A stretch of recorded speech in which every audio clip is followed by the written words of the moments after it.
Jamhuuriyadda Zimbabwe dalkii ku caanbaxay macdanta iyo beeraha sidoo kale waa wadanka uu ka soo jeedo xigmadyahankii caanka ah ee Roberto Mugabe. Haddaba daawaday raac si aan u ogaano waxa ka mid ah Jamhuuriyadda Zimbabwe.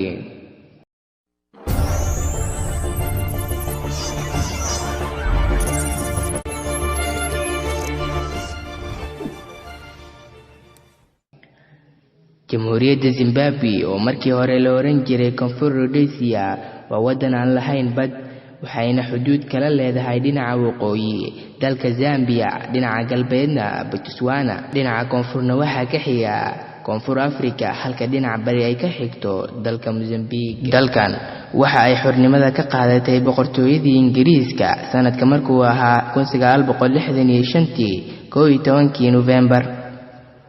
waqtigaas waxa xukunka sii hayay nin cadaan ah oo beeraley ah, waxaana la oran jiray Ian Smith, waxaana asal ahaan ka soo jeeday Ingiriiska. Xukunkiisuna waxa uu dhamaaday taariikhdu markii ay ahayd 1980, waa markii dalka loo aqoonsaday magaca Zimbabwe. hogaamiyihii u horeeyayna waxa uu ahaa Roberto Mugabe. luqadda rasmiga ee dalkan waa Ingiriis. badka uu ku fadhiyay dalkan waxa lagu qiyaasay 390,757 kiiloomitir oo square. caasimadda iyo magaalada ugu weyn ee dalkan waa Harare. tirakoob la sameeyay sanadkii 2017 tirada dadka waxa lagu qiyaasay 16,530,000 oo ruux. Zimbabwe waa wadan leh 13 dhismo oo aad u dhaadheer, 10 ka mid ahna ay dhirirkoodu ka sareeyo 70 mitir. dhismaha ugu dheer ee wadankan waxa lagu magacaabaa ABC Building, waana dhisme leh 141.1 mitir. waxa uuna leeyahay 33 dabaq, waxaana la dhisay 1976, waxaana uu ku yaalaa magaalada Brisbane.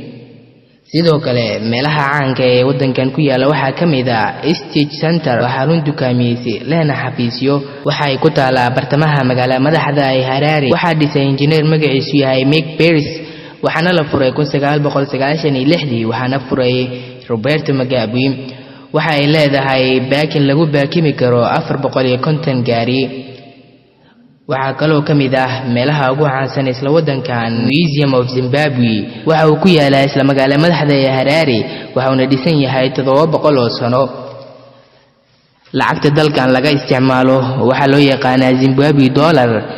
dhaqaalaha dalkan waxa uu ku tiirsan yahay beeraha iyo macdanta. dadka Zimbabwe waxa lagu qiyaasaa inay yihiin 84% Kirishtaan.